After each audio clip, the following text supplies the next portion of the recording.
Hello, everybody. It is one day after the anniversary of the Mark Grunewald Remembrance. If you didn't see that, go to the Facebook page for the Mark Grunewald comic book creation competition.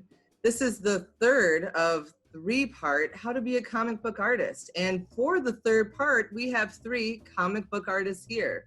I like the symmetry of three. We're going to start this with Craig. Thank you, everybody, for coming, and thank the sponsors of the Mark Grunewald Comic Book Creation Challenge, which is House of Heroes, Zeroni's, EAA, Winnebago Area Literacy Council, and the Oshkosh Public Library. Craig, what are we going to learn today? Well, we're going to learn kind of how we're going to finish up our comic books and potentially work on just getting things out there for the world to see, how to get our comics out into the world. I wanted to start out with a little bit of a challenge for our listeners, Talia and Ruin here today, is I would like you guys to design for me a half-page ad, just a drawing. We can put the words on ourselves, but make an ad for the Mark Grunewald Comic Book Challenge. So possibly a kid drawing at a table or ultimately a cover for an event. First and foremost, we're going to just reiterate a little bit about what we talked about in the very first and second sessions here. We talked about story and characters in the session one, really covered it quite a bit. The second one, we were talking about the artistry of making your lines and the artistry of comics. And this is an example of just the black and white inked lines that you would see in a traditional comic page. But I wanted to show you this one because it's a little special. It's a double page splash. Look at that. It's a double-sized comic book page. So this would probably be in the center of a comic book to really give a big impact. So imagine you're reading through your comic and all of a sudden you turn the page and it's a big giant picture. It's kind of like an emphasis of a scene, or all of a sudden you're in a movie theater and you see this gigantic wide vision. So it kind of helps from there. But then I wanted to show you some other things. We talked just a little bit about some of the retro ways of printing. And if you look at this one, this is a page from way back when, from a black and white magazine. And this red rubylith that's over the top, this helped to print a different shade of black. So it's to give you a whole range of gray tones by using black ink. So that was kind of cool. And then from there we go kind of naturally to some of the ink wash, and Matt and I talked a little bit about the ink washes. This is another page by Caesar, and you can really see that he worked quite a bit with a whole bunch of gray tones.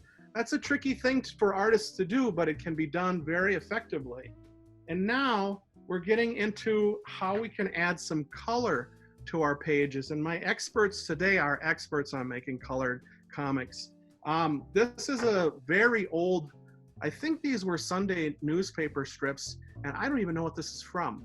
I don't know how, but it's a really interesting black and white, and I think these are the actual inks with color put over the top of them, which is very strange.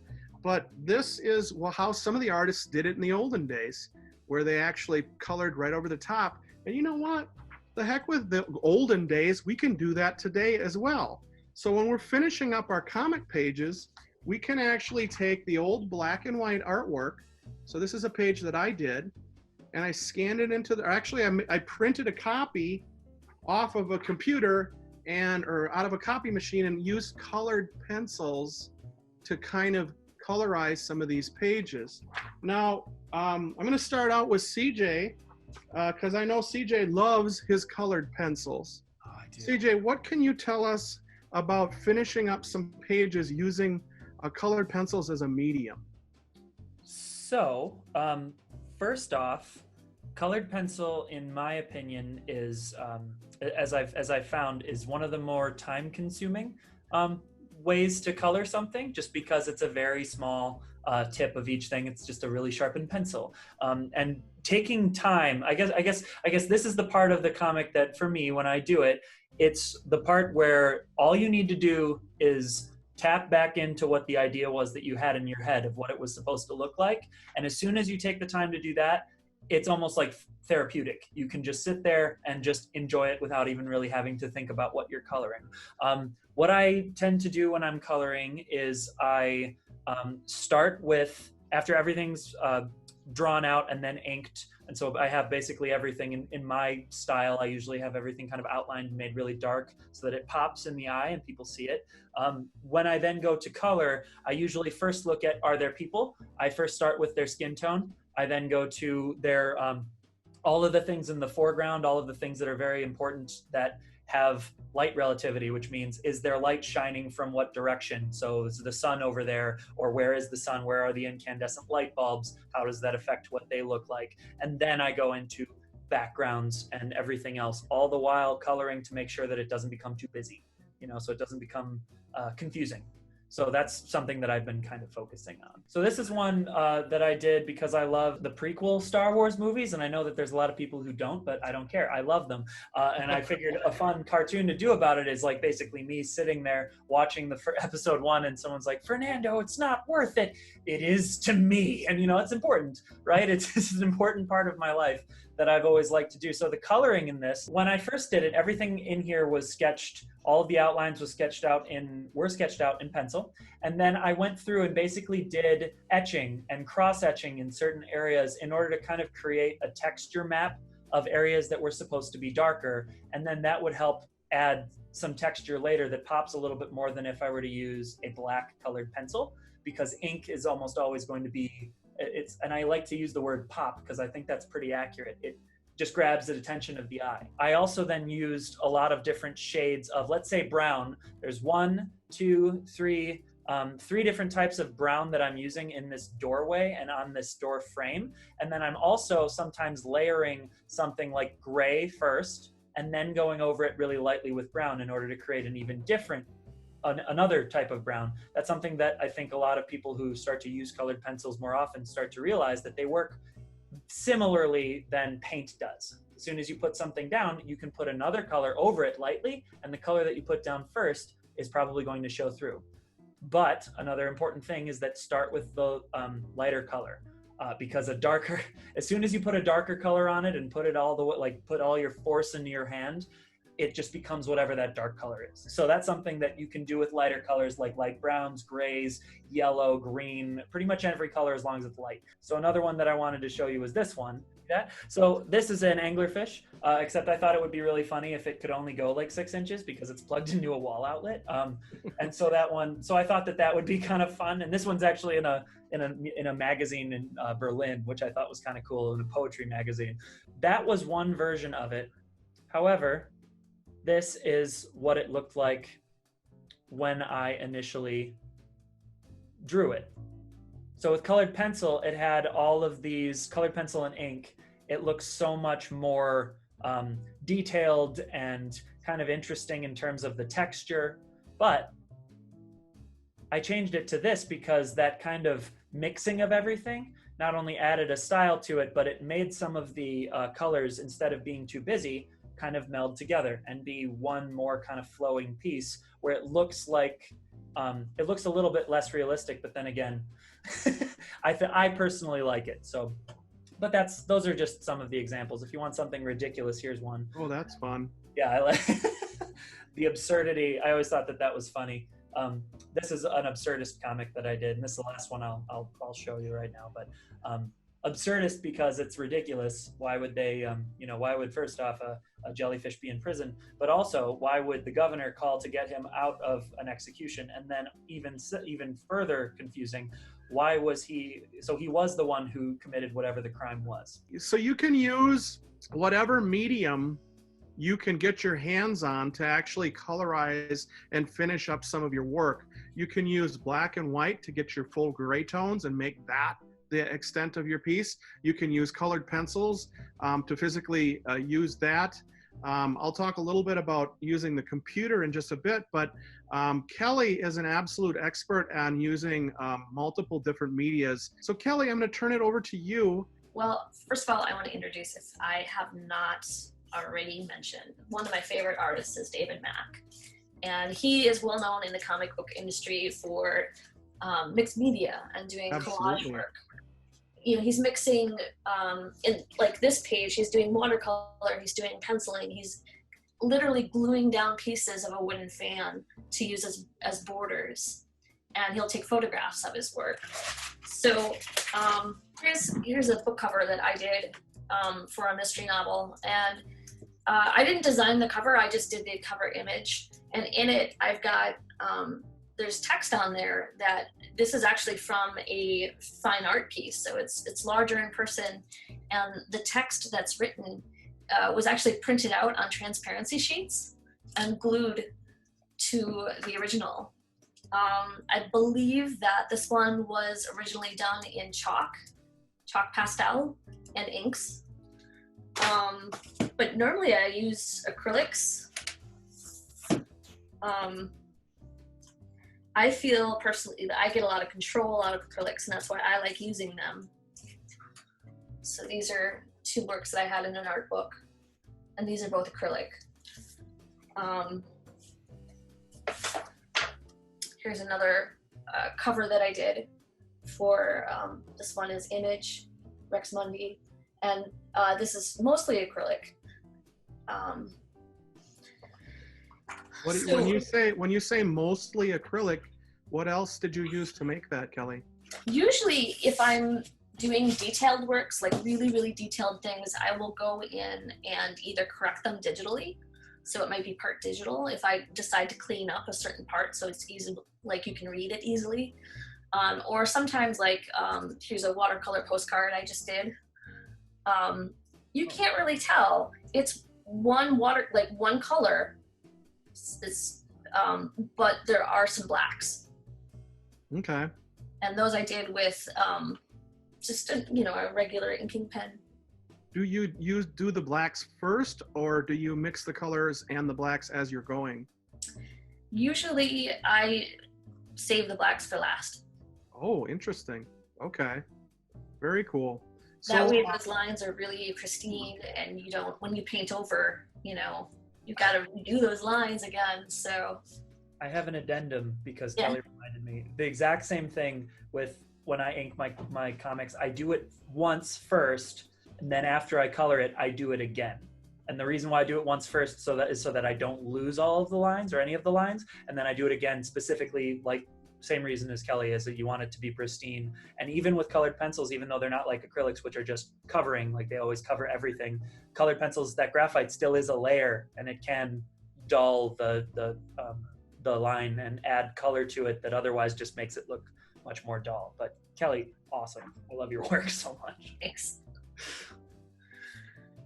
So yeah, I've met a lot of the artists at conventions, and some of them have all sorts of different ways that they do their coloring, or do their drawing even. I mean, I brought out one of my friend's books, Best of Friends. It's a comic about all the hijinks that Jesus and Buddha get in together, and it's made entirely in clip art. So he didn't do any of the drawing for it. But it's completely legal for him to use because it's meant to be royalty-free clip art. There's another comic. Can you show an example from the page? I want to get one that doesn't. So like in his book, he'll have. Oh, okay. Here's the comic, and then he'll have an explanation underneath of what was going on. So this was a blog of his that I think it was originally published in LiveJournal. And you just post the comic, and then here's my little entry about what I'm doing that day, or what I thought about this, or what happened since this, There is an artist who makes a dinosaur comic every day. But the weird thing is he uses the same 3 panels in the dinosaur comic every day. Yeah. So the story changes up and the words change up, but the pictures are always the same. So that's something that an artist can physically do as well. There is, I can't remember the name of the artist, but he does this fantastic webcomic called My Filing Technique is Unstoppable. And it's all office clip art. Wow. Oh. And so it's kind of like anybody can make comics. You don't even have to make the art. You can get art that's pre-made and repurpose it. And I mean, like I said, at conventions, I met people who do that. I met people who they'll cut out shapes and glue them onto pieces of felt. Or there was a girl I saw who all of her comics were done on giant plywood boards. and she just cut out the things in paper and put them right on, and then she coated it with like a shellac or resin. And if you get a good photo of it, it really doesn't matter what you're using. If you want to draw a picture in sand and you get a good photo of it, you can make a story with it. So depending on your own creativity, you could tell a story with whatever, Yeah. as long as it communicates back and forth with whoever's reading it and engages them in some way, it's being successful. Right. I mean, you're telling the story, so the most important thing is showing the passage of time. Mhm. And it doesn't really matter how you do that. You know, I as long as hadn't thought about introducing that concept, but that's actually really good. And I've seen you do work on wood as well, where you actually see the grain of the wood and you see the textures of the material that you're on. So I think that's really a very successful way of making an interesting image. Just didn't think about it. One of the things that I'm personally known for in my work, here we've got an image, a portrait from an art book.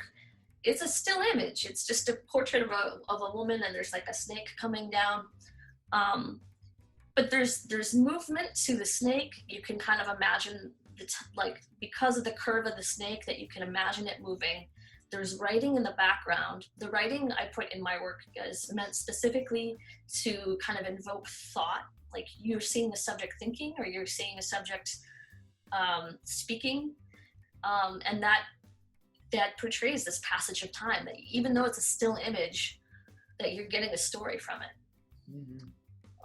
Today I kind of had a little bit of a revelation in that most artists traditionally will make the black and white image of the black inks on the white paper.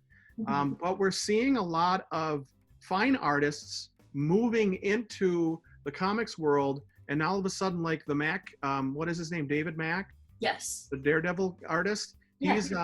He's very much so a fine artist. Bill Sienkiewicz is another fine artist who's really respected in the comics world, and he brings an element of creativity to what he does that goes well beyond just the black and white ink, which is pretty interesting. I wanted to kind of talk a little bit about colorizing your pages using the computer, and maybe you guys can talk about different software. That's what I was going to add, as far as, like you're showing a lot of black and white art, but nowadays it seems like if you have a firm understanding of how things print, so you understand you need an emphasis and you need a contrast, that you don't necessarily have to make everything black and white first. You can actually, I've got a comic here where the entire thing was drawn digitally.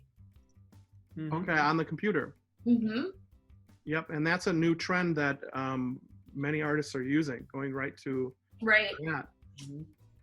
Yeah, there's been a lot of students that I've had and have known really in like the last 6 or 7 years or so. Usually, especially when they're really into comic creation, about half of them have like it's called like a bamboo pad, which is so you were able to track and actually use the same skills that you would. It takes a bit of training. It takes probably like a month of getting used to, unless you're like really working at it for hours a day, but you then can really quickly adjust, so you don't have to use a mouse. You can just use that, draw directly into the computer. And then it's also nice because then there's none of the consideration of like, how new is my eraser so it won't smudge? Like what's my hand, where can it rest so that I have to work from the upper left corner down to the bottom right corner because I'm right-handed. You don't have to do that anymore.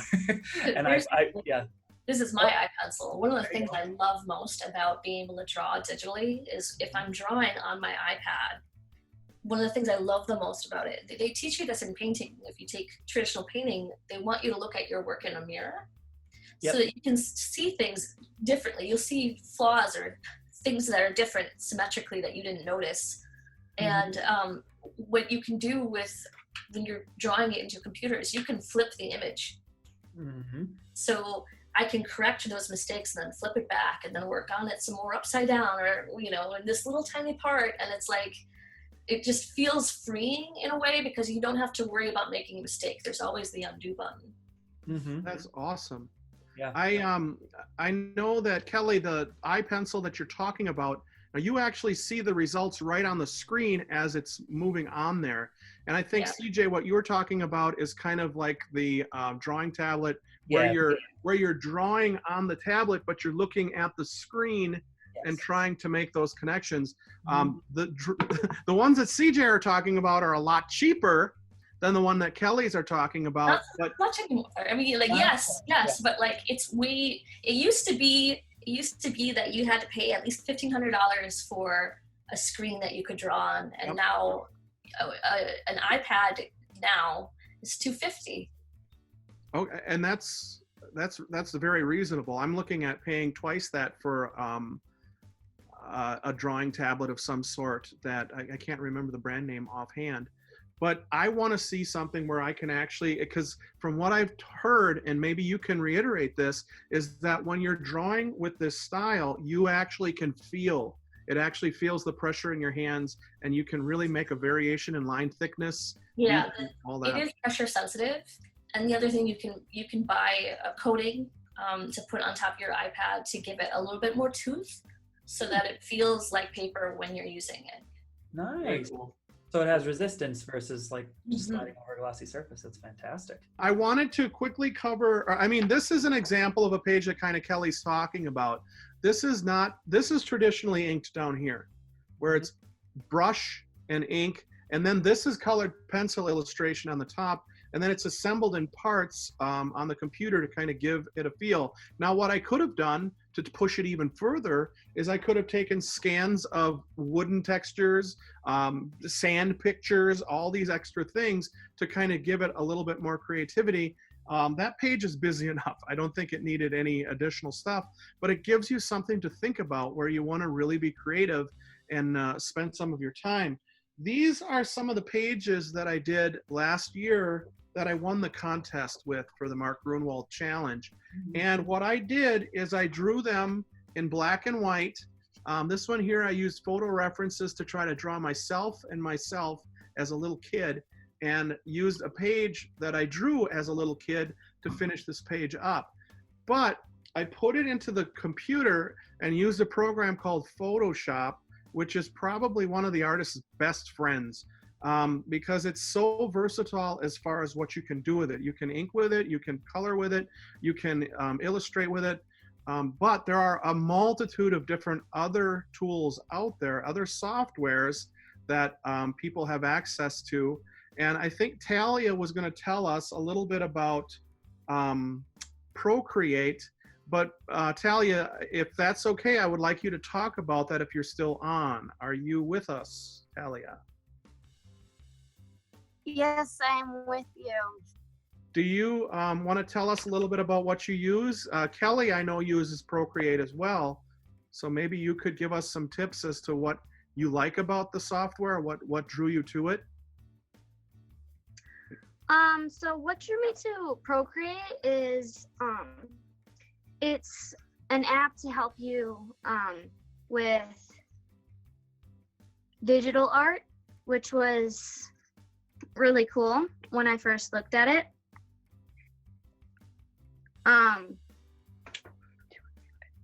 What kind of stuff does it do? What does it do? I can show you. I drew a picture of it. Let's see. Okay, so normally what I do is I take a picture of a drawing and I just like paste it on here using this little device right here, the screwdriver, and then I gradually take my Apple Pencil and draw the outlines for it using this paintbrush, and then I just kind of move it along to look more and more realistic, where you add shading and stuff like that. And then you can add like different features to it. And then once you're all done, you can add the background and it looks like this. Very nice. Elia, are you aware of the instant replay feature that like shows a video of you creating that? I'm not actually aware of that. I know that you can make animations on it, but I never heard of that. No.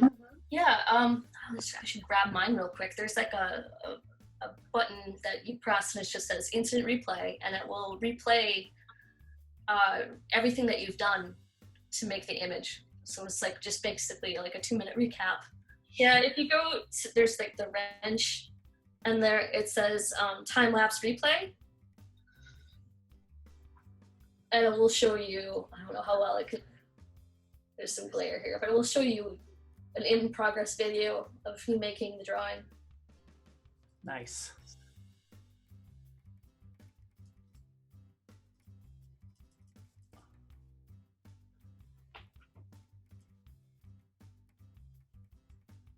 Here, I've got scribbles on the side that I've let my students do. I also noticed that you flipped it at certain points too. I saw that. CJ, do you want to talk a little bit about Photoshop or any of the tools that you use as far as? Sure. I actually had something that I can show that I have a plan to work with. This is something that I'm really excited for. So this comic, now I didn't put any words for the comic into it yet. However, this is kind of the way that it's going to go, is that there's these two British soldiers, and it's very World War I, you know, so there's no man's land, trenches and all this stuff, bullets flying, very dangerous. And this guy goes, "Dan, get the cake!"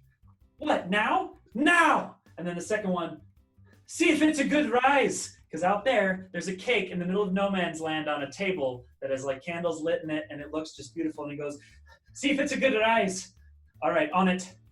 Cover me." And then we go to a boardroom with a bunch of people sitting in front of a TV with that exact scene on it. And he goes, "So we're taking the Great British Bake Off in a different direction." So that's something that I did not put any of the wording in there, because I'm going to scan this in to my computer so that I can then go to Photoshop and Illustrator in the Adobe Suite. And I can then cut out individual shapes like these explosions and the smoke and the wall and the guys, and then do that for each one of these things so that you have a foreground, midground, background, and then put them back into the to an image almost like we're watching a movie. And that way I can then move them individually. So this explosion can move just a little bit to the right, like not much, just like that much, but like the space of the space between the comic boxes. And that way when we actually see it, all I need to do is reconstruct a little bit more of the background, and that's it. All of these objects can then be moving, and it'll look three-dimensional. And then instead of writing in what the script is, I can then voice over the entire thing and make it like a 7-second movie.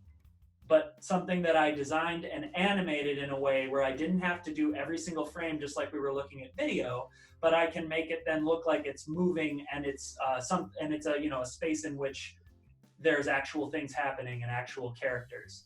So that's kind of what I was thinking. It almost looks like a puppet theater in a way, which actually looks really cool when you get to do all those little adjustments. But that's something that I'm working on now, because I figure then have 7 seconds of really good comic where you can also have voice acting, you can also have music and sound effects, and really bring someone into your comic in a way that is much less static. Not to say that looking at comics are always static, but it's something that I would like to explore. So that's something I'm going to try. That's awesome, CJ. I love the idea of actually turning it into a video as well, because our comics have a lot of different possibilities in life that can come from what it is that we're creating. I wanted to show you guys a couple different examples before we get into talking about covers, which is probably what we're going to wrap things up with, because covers are what wrap our comics up with. Now, when we're making a traditional comic book, this is a scary comic book that Mr. Craig did here.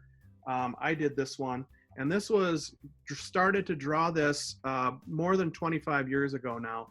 And it was a college assignment where this really creepy stuff was happening in there. And there was a hero that was kind of like, are we sure he's a hero or not? He might be a bad guy. But we find out little bits of the story as it unfolds. And this was drawn with chalks. This was drawn with pencils. This was drawn with inks, and a combination of all three of those things. And wasn't at the time a traditional tool that people are using to tell these stories. But now I had all these pages done, and for 20 years they sat in my portfolio. and I was having a Comedy City art show with actually Kelly and CJ, ironically. That's funny. I didn't even realize that. Yes. You guys were, all three of us were in an art show for Comedy City. And when my pages were on the wall, I noticed that they were starting to get a little bit yellowed. They were starting to kind of lose a little bit of their freshness. And I'm like, all right, if these are ever going to be used for anything, I better do something with them before they get too old. So actually from that show, I decided I was going to make my own comic book, and I kickstarted it. Now what Kickstarter is it's an online funding tool. What do they call it? Crowdsourcing funding? Crowdsource funding, and there's a number of them right now. Actually, Kickstarter is still there, but I don't know if it's as popular right now as Indiegogo. Or is it Indiegogo or is it Indigo? Indiegogo. Okay, and there's other ones out there too. So all these things are really worth you doing a little bit of research if you want to get your comic book printed. And what I wanted to do is I wanted to have get a bunch of boxes of comics printed for myself so I could give them out. And I went to social media and all of my Facebook friends, and I sent out this notification that Craig has got a Kickstarter campaign for his comic book. And if you send him $10, he'll send you a comic book. And if you send him $20, he'll send you a comic book and an art print. So there's a whole bunch of different things that you can do to kind of help to promote your project. And for a month, my ad campaign was up, my Kickstarter campaign was up. And for that whole month, that was my job. It really took a lot of energy and effort to keep making new videos and making content that was worth people looking at, because you don't want to bombard people with new content every day. That people get sick of it. They're like, oh my God, unfriend, unfriend, unfriend. You don't want to lose your friends. You want them to actually be supportive and encouraging and excited about what you're doing. So if you don't suffocate them with what you're doing, it actually makes it makes them really interested and engages them. There were a lot of people that I met through the process that weren't even friends of mine at the time, but they just loved what I was doing to promote the comic. Now, to finish this up, it was black and white interiors, and I did some comic or some computer illustration. This whole centerfold here was drawn with a drawing tablet on the computer. Took about a week of straightforward effort on just that alone. But then figuring out what you want it to look like when it's all said and done. Now, just because, and I'm sure that Kelly and CJ both understand this, but just because you have access to all the colors in the Crayola coloring box doesn't mean you have to use all the colors in the Crayola coloring box. So I like to limit my color choices to a couple of really warm tones and go from there. Now, when I illustrated this cover, I did it in colored pencil and then enhanced it on Photoshop.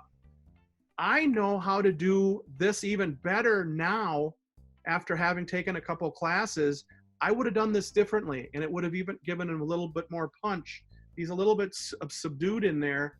But one of the cool things too is, speaking of covers, is I also had this 150 special copies made with a variant cover. That's what this is.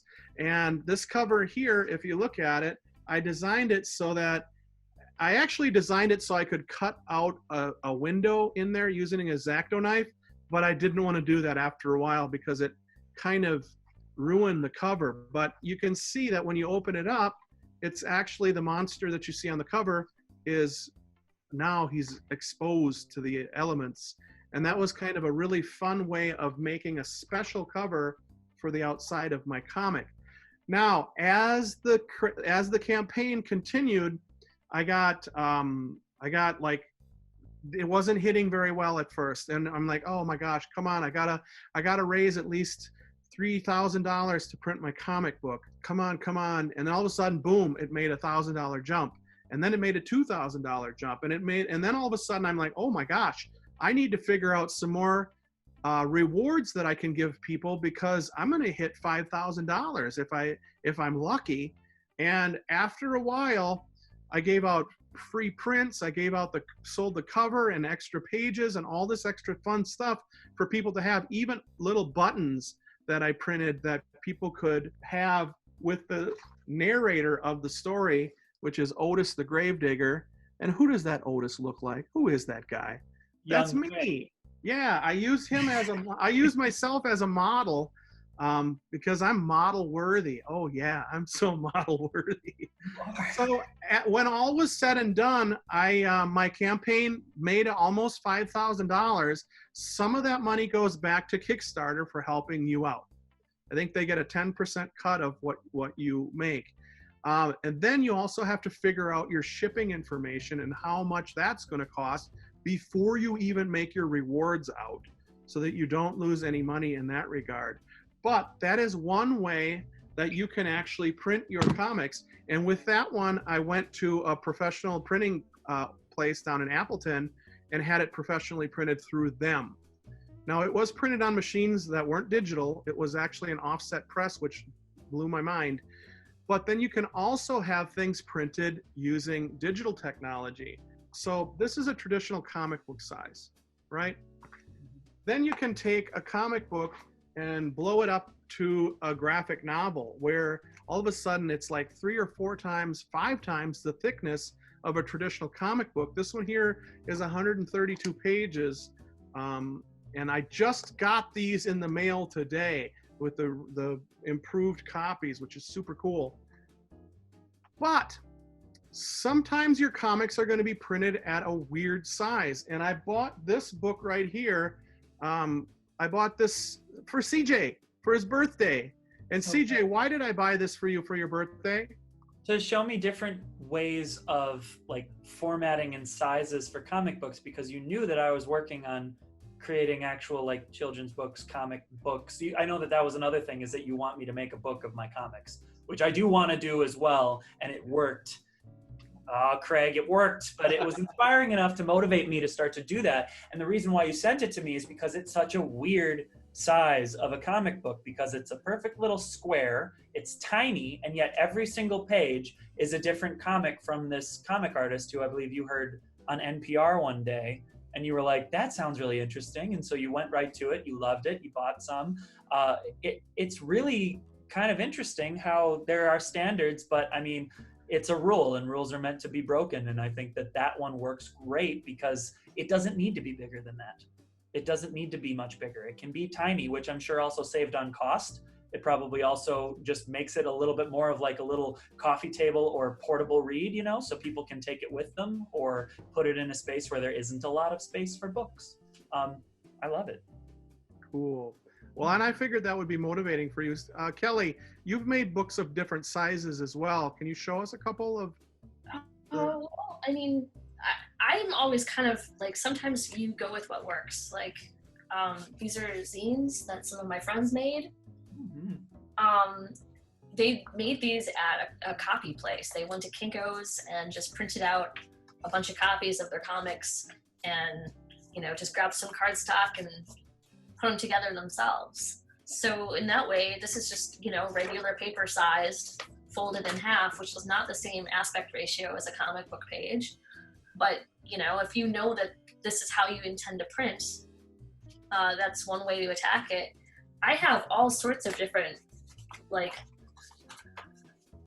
little books that people have given me or I've traded for. There are a few bookstores that I know of that actually make it sort of a point to deal with independently produced and self-published books. Chicago Comics is great for that. One of your sponsors, House of Heroes, actually sells a lot of independent books, more so than I would think a lot of other, you know, a lot of stores give attention to. So I think any of the comic books in the area, definitely Scott at House of Heroes, they're very supportive of, you know, the creators that are out there. I know Dave up in Green Bay is really supportive as well. So most of the comic book guys, thank you guys for being supportive. We love you. The library at OshkoshPublicLibrary.org has a really nice collection of graphic novels and comics as well. If you're looking for an illustrator or a series that isn't there, you can definitely fill out the tab for, we should have this at the library, and more often than not, we'll get it.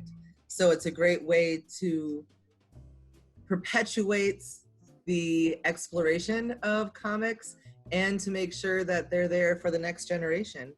This cover was designed by Chris Clark, who is an Oshkosh fireman, as I understand, but he's also an Oshkosh artist. And he was asked last year for the Mark Grunewald Challenge to design a cover for the firemen that would go into direct competition with a comic book cover created by the police department. But unfortunately, the police department didn't get a chance to get theirs finished. But this was Captain Blaze.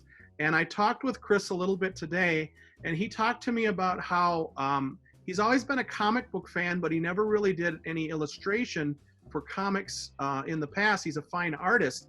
And what he did is he went to the comic shop and actually found a couple of old Batman covers that really appealed to him. And he utilized that to sort of help him figure out what covers he wanted to make. But he started out by making some character studies for Captain Blaze. Now that was his cover for Captain Blaze issue 2. And I'm like, wow, does that ever look amazing? That to me looks like an old circus advertisement, doesn't it? So this is a wonderful preview for this year, because this is an unveiling of this year's artwork for his Mark Grunewald's Comic Book Creation Challenge. Did he do anything beyond the cover, though? He was only asked to do a cover. Oh, okay. Well, but because this year's Mark Grunewald Comic Book Creation Challenge is giving an extra 5 points if your comic has something to do with essential workers, this would definitely get all 5 of those 5 points. Mm-hmm. Yeah. I love it. It looks like an old advertisement for like Stretch the Amazing Man that you'd see in an old freak show tent or something like that. But he also has a character that he created called Fireball. This is one of his these are his character studies, and you can see that he kind of figured out what he wanted the costumes to look like. When we talked in the last, in the last 2 meetings that we had, we talked about designing your characters. This is a character study that helps him share and figure out what he wants him to look like, that one as well. So we thank Chris for giving us access to some of his images so that we can kind of see what people can do to finish up their comic books. That's all I have, Craig. Excellent. And with that, let us take a look at what Ruin or Talia has to share with us for our today's challenge. And today's challenge was make an ad or the cover for the Mark Grunewald Challenge. Something that we could possibly put into an advertisement. What did we come up with? The Mark Grunewald comic book contest. I drew 3 different types of styles: cartoon, anime, and one other that I made up. These are kind of like just panels or something like that.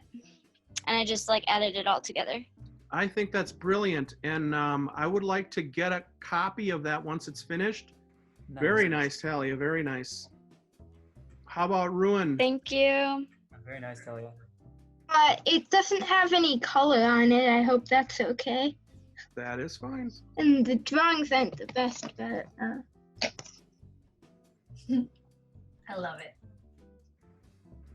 Yes, very nice. it's an ad. Do you see the bottom?